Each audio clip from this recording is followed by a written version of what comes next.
Just asked them that, oh, okay, are you a blue belt? And they're like, no, bro, we're white belts. And I was like, whoa. I fought two people from Team Relentless India, and the only thing he had to say was that whatever you say, these guys are legit.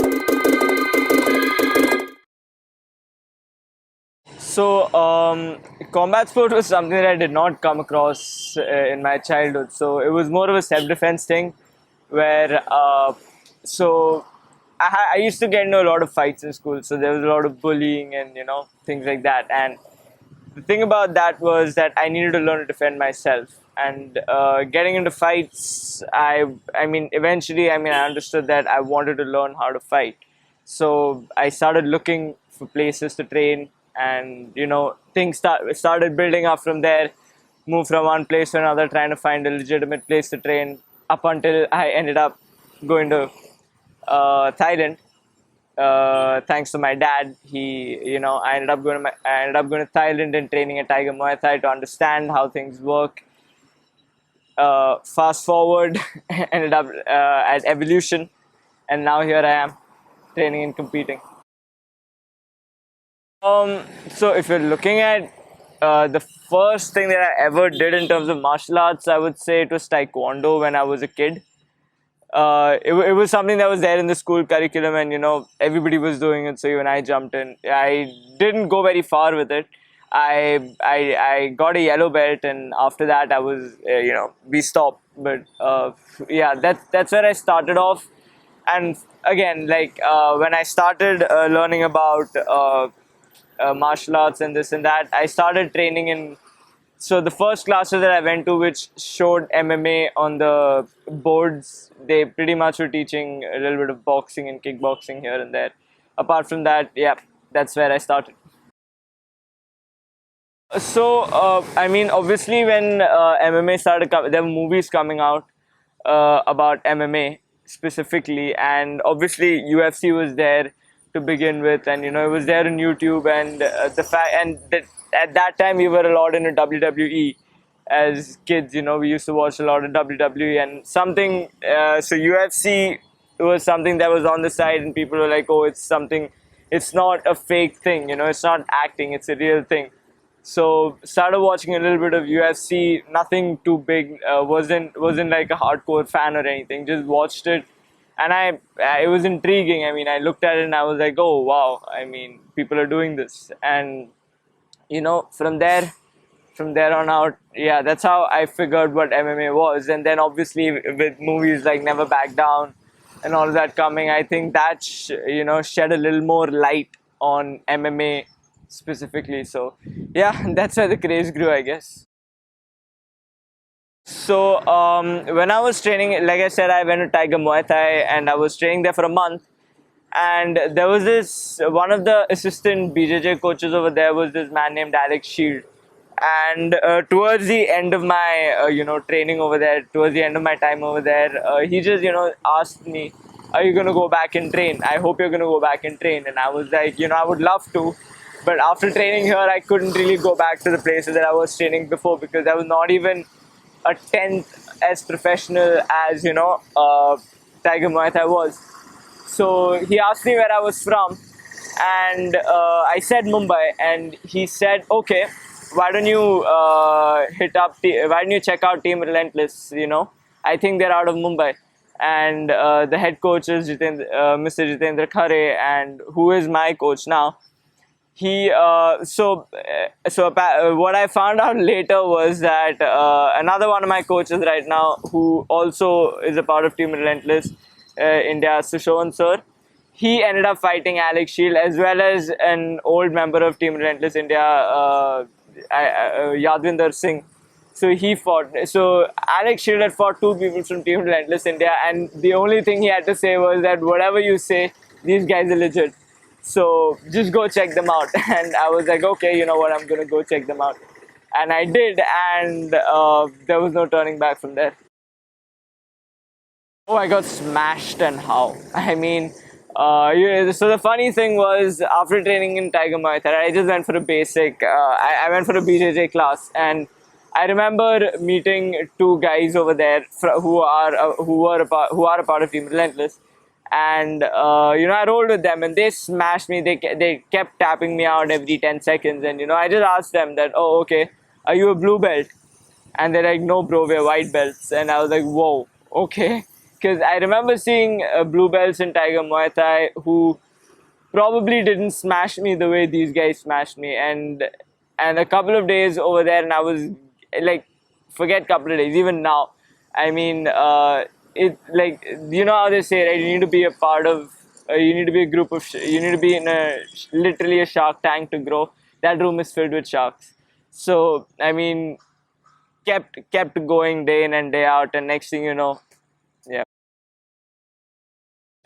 So my first MMA fight was in 2017 in this place called IHFF. It was this event, like a bodybuilding event where YFC also took place, and I had my first fight over there, and I just wrestled throughout for 3 rounds. Won that fight through, wrestling for 3 rounds. And also, the funny thing, that's where I ended up getting my first cauliflower, because it was already building up a little bit. And then that fight, after like hard 3 rounds of just grappling, this ear like grew up to about this big. So that's one memory I cannot forget, because that was the first time I got like a massive cauliflower.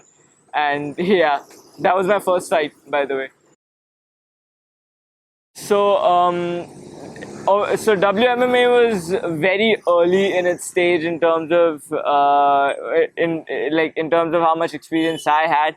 It was a crazy experience because I got the idea of fighting foreign athletes at a very early stage, right? And I I mean, it was a completely different feeling, because going to another country, and the at that point we were at the M1 arena, and that was massive and so beautiful, and on the same side really intimidating as well, because that stage was so big, and it was amazing to even do that. And after that, when it came to your with the Gamma Asian Championships that recently happened, and even the World Championships that I fought in 2019. I mean, the stage was big, and the exposure and the experience was great, because you get to know where you are against international competition, right? Because just winning against Indian athletes isn't gonna cut it. If you want to be a world champion, like, you got to beat international competition as well. So that was one of the biggest learnings for me, as to where and how, like, not only the skill aspect and the physical aspect, but also the mental aspect in terms of competing at that stage. It was a crazy experience. Most memorable moment, I would say, was probably winning the Muay Thai title. So the most memorable thing about that, why was it the most memorable? Because I was a massive underdog in that fight. For the main reason that the credentials of my opponent at the time, Arjun, was really good in terms of having about don't quote me on this, but he had quite a few fights in Thailand, and he had won at least 2 fights by knockout, if I'm not wrong. And this was my first time stepping into pro Muay Thai, and fighting pro Muay Thai, and everybody, I mean, everybody was like, I'm gonna get beaten up, period. Because not only was on paper he more skilled than I was, but he was also much bigger than I was, and in size. So yeah, and the fact that I could overcome all of that, hype over him, and still perform and win. I think that was the most memorable moment for me, because I think that's what I need to replicate again and again. That one fight taught me that, on any day anybody can win, and it's all you got to do is fight your game. You need to fight, like, as my coach says, you need to fight the person and not the name, right? Because if you fight the name, you're fighting, like, the name could be, oh, he's done this, oh, he's done that. But if you're fighting the person, well, he's just a person, right? He's got 2 hands and 2 legs just like you do. So anybody can win the fight, and that's what that taught me. So probably that was the most memorable part. So obviously the final goal is to be a world champion. I mean, anybody if anybody is ever getting into this sport, why would anybody aim for anything less, right? I mean, you got into this, you're trying to make this your career. I want to be the best of the best. And if you're asking me about what my future near goals are, I'm just trying to rack up as much experience as I can get, and my whole goal is to improve right now. I want to just keep improving. I mean, every time I fight, whatever form of combat sports I fight, I want my next performance to be a significant upgrade from my previous performance, and that is my only goal right now. And I'm sure everything else will just follow. If you're doing it for the money, don't do it. Yeah, I think that is I mean, a lot of people look at athletes like Conor McGregor, and especially considering people who don't know much about MMA and are getting into the scene now. They look at that and they're like, oh, you can make a lot of money, but that is something at a much later stage, and there are very few people.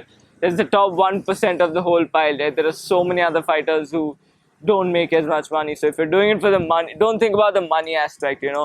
If you get into the sport, think about learning the sport, getting better at it, and just fall in love with that process. And I guess that's the best advice I can give people. And just stay consistent. I mean, just keep training, keep staying consistent, and I think it's not like I have been I'm like very successful or anything, but from what I've seen my seniors and from whatever I've seen in the sport, consistency is key. So yeah.